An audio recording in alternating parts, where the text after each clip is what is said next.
Bharatiya Janata party మొదటి నుంచి మాట్లాడుతుంది మూసీ విషయంలో. కానీ ఏమంటారంటే రాష్ట్ర ముఖ్యమంత్రి గారు భారతీయ జనతా పార్టీ అభివృద్ధిని అడ్డుకుంటుంది అంటున్నారు. మేము ఏమంటున్నామంటే వాళ్ళ గుజరాత్లో సబర్మతి చేసినాం, మేము ప్రక్షాళన చేసినాం, మేము పోయి చూసండి ఒకసారి. అక్కడ ప్రజలను ఒప్పించి మెప్పించి ప్రజలకు నష్టపరిహారం ఇచ్చి ప్రజలకు పునరావాసం కల్పించి అప్పుడు మేము ప్రక్షాళన స్టార్ట్ చేసినాం ఆడ. అందుకే ప్రజలు సమర్థించారు. ఎక్కడ అడ్డంకులు రాలే ఆడ. ఇక్కడ మేము అదే చెప్తున్నాం. బుల్డోజర్లు పెట్టి మేము కూలగొట్టి మేము ఆడింది ఆట పాడింది పాట మమ్మల్ని ఆపరేట్ ఇవ్వలేడు అని చెప్పి బుల్డోజర్లు పెట్టి కూలగొట్టు స్టార్ట్ చేస్తే దాన్ని భారతీయ జనతా పార్టీ వ్యతిరేకిస్తాం. మేము 100% వ్యతిరేకిస్తాం.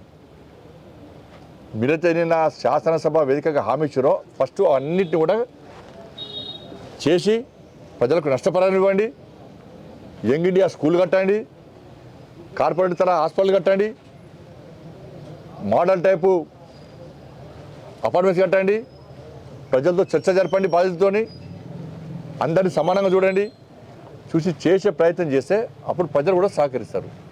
మీరు చేసే ప్రజల కోసం అంటున్నారు, కానీ ఆ ప్రజలే అక్కడ వ్యతిరేకిస్తున్నారు. ప్రజల్ని ఇబ్బంది పెట్టి నిజంగా గాంధీ మహాత్ముని ఆత్మ శోభిస్తుంది. ఇంత ఘోరం. ఆ పేదలు ఉసురు పోసుకుంటున్నారు. ఇవాళ పేదలు ఈ కులోటుడు ఎందుకు అర్థమవుతుంది? తెల్లారు లేస్తే పేదల ఇండ్లు ఉంటాయా కూలుతాయా? ఏడ కట్టించిన పాపన పోలే కూల్చుడు. రాష్ట్రంలో ఫలానా ప్రభుత్వము ఇళ్ళను నిర్మించింది పేదోళ్ళకని చర్చ జరగాలి, కానీ తెలంగాణ రాష్ట్రంలో ఇళ్లను కూల్చిన విషయంలో చర్చ జరుగుతున్నది. అయినా ప్రభుత్వానికి కనీసం చిమ్మగుంటే లేదు. మేము ఎవరు గాడ్సేలో ఎవరు గాంధీలో గాడ్సే వారసులే గాంధీ వారసులను గాడ్సే వారసులు అంటే అది వారి విజ్ఞత. మేము ఎలా గాంధీకి సంబంధించినటువంటి స్మృతివనం పెడతామంటే ఒకవైపు విమర్శ చేస్తూనే అందుకు సంబంధించిన ఆటంకాలు కలిగిస్తూనే తిరిగి గాడ్సేగా అభివర్ణిస్తూ ఉన్నారు. వాస్తవంగా ఆంగ్లేయులకు వ్యతిరేకంగా స్వతంత్రం కావాలని 30 సంవత్సరాలు పోరాడినటువంటి గాంధీ తాతను జాతిపితను ఒక దెబ్బ కొట్టడం కానీ ఎక్కడ హింసించేటటువంటి ఆంగ్లేయులు ఉంటే స్వాతంత్రం వచ్చిన కొద్ది రోజుల్లోనే తుపాకీ పెట్టి కాల్చి చంపినటువంటి గాడ్సే వారసులు వాళ్ళు. ఇది జాతిపితకి ఇచ్చినటువంటి గౌరవం. వాళ్ళు జాతిపితకి గాడ్సేకు సంబంధించి మాట్లాడితే ఇలా గాడ్సే వారసులుగా ఈ భారతదేశం లోపల విభజించి పాలించు అనేటువంటి మతతత్వ వాదానికి మాత్రమే ప్రతిక చేస్తూ ఉన్నారు. కాంగ్రెస్ పార్టీ అన్ని మతాలకు, అన్ని కులాలకు, అన్ని ప్రాంతాలకు నెహ్రూ గారి నుంచి మొదలుపెట్టుకుంటే ఈరోజు భారతదేశం విద్య, వైద్య, ఇరిగేషన్ రంగాల్లో ప్రపంచంతోటే పోటీ పడే విధంగా ఉంది అంటే వారు ఇచ్చినటువంటి ప్రణాళికలు. పివి నరసింహారావు గారు మన జిల్లా బిడ్డ ఇచ్చినటువంటి ఆర్థిక సంస్కరణలు ఈరోజు భారతదేశ పురోభివృద్ధి కృషి చేసినాయి. నేను అడుగుతున్నా 12 సంవత్సరాల్లో నరేంద్ర మోడీ గారు ఊరికనే మాటల గారడి తప్ప ఈ దేశానికి సంబంధించి నిర్మాణాత్మకంగా జరిగిందో చెప్పే ప్రయత్నం చేయండి.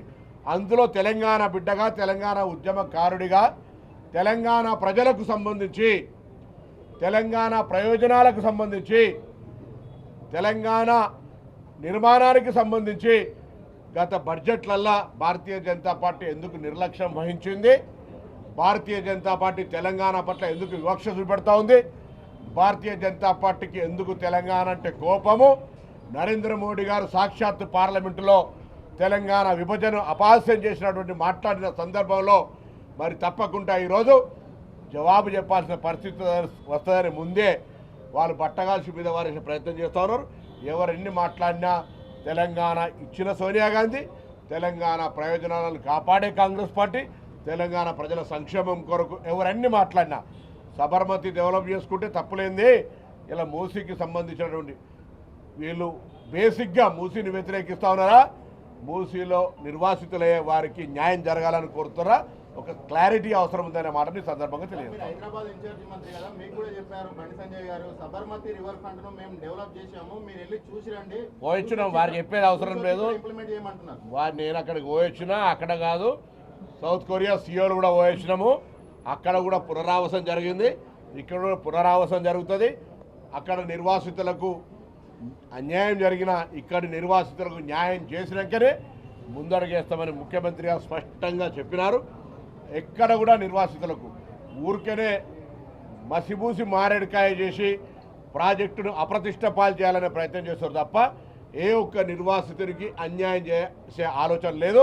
2013 భూసేకరణ చట్టం కావచ్చు, లేదా అక్కడ ఉండబడే నిర్వాసితులకు కావచ్చు, అందులో మూసి కంపున ఉన్నటువంటి వాళ్ళందరికీ కూడా పేదలకు మంచి జీవనాన్ని అందించేటువంటి ఆలోచనతోటే ఈ ప్రభుత్వం పోతా ఉంది.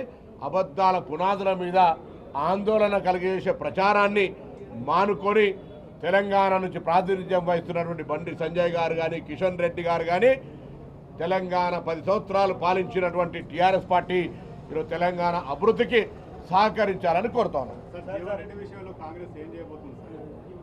సరే, ఇప్పుడు అది కాంగ్రెస్ పార్టీ నాయకత్వం నిన్న కూడా మా సహచార మంత్రి చెప్పినారు, పార్టీ నిర్ణయం తీసుకుంటుంది. ఎవరు కూడా పార్టీ విడిచిపెట్టుకోవాలని కోరుకోరు.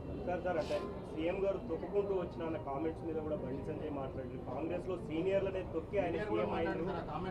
తొక్కుకుంటూ రావడం ఏంటి అని చెప్పేసి. సరే, ఇప్పుడు బండి సంజయ్ గారి లాంగ్వేజ్ ఒక తరీకు ఉంటుంది, నా లాంగ్వేజ్ ఒక తరీకు ఉంటుంది, ఇంకోరు లాంగ్వేజ్ ఇంకో తరీకా ఉంటుంది. బండి సంజయ్ గారు కూడా పాపం భారతీయ జనతా పార్టీలో చాలామంది సీనియర్లు ఉండరు.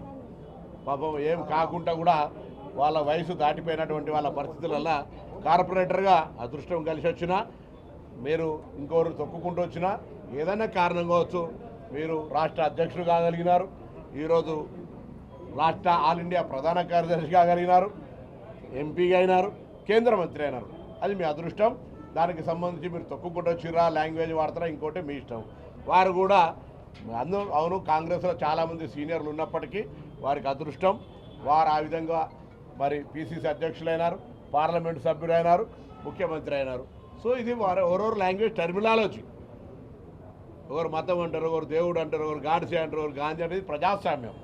అందులో ఉగాది పూట అందరూ సర్వేజన సుఖినోభావం అనుకుంటున్నారు కాబట్టి అందరూ అన్ని రకాల బాగుండాలని కోరుకుంటాను. ఎవరెవరు తొక్కుంటూ వచ్చినా, ఎవరెవరు అదృష్టం ఉన్నా అందరూ బాగుండాలని మాత్రం మేము కాంగ్రెస్ పార్టీ సర్వేజన సుఖినోభావ. మా పార్టీ ఎప్పుడు సామాజిక న్యాయము, ప్రజా సమస్యలు, ప్రజల సంక్షేమం కోరుకునే పార్టీ కార్యకర్తలుగా మేము కాంగ్రెస్ పార్టీ తరఫున అందరూ బాగుండాలని మరొకసారి ఆ భగవంతుని ప్రార్థిస్తాను. కేటీఆర్ హరీష్ మాట్లాడుతూ ధన్యవాద తీర్మానం మీద ప్రసంగం లాగా లేదు, అది గాంధీ భవన్ ప్రసంగం లాగా ఉందని చెప్పి వాళ్ళు రాజకీయంగా ఏం మాట్లాడకపోతే వాళ్ళ ఉనికి ఎక్కడిది?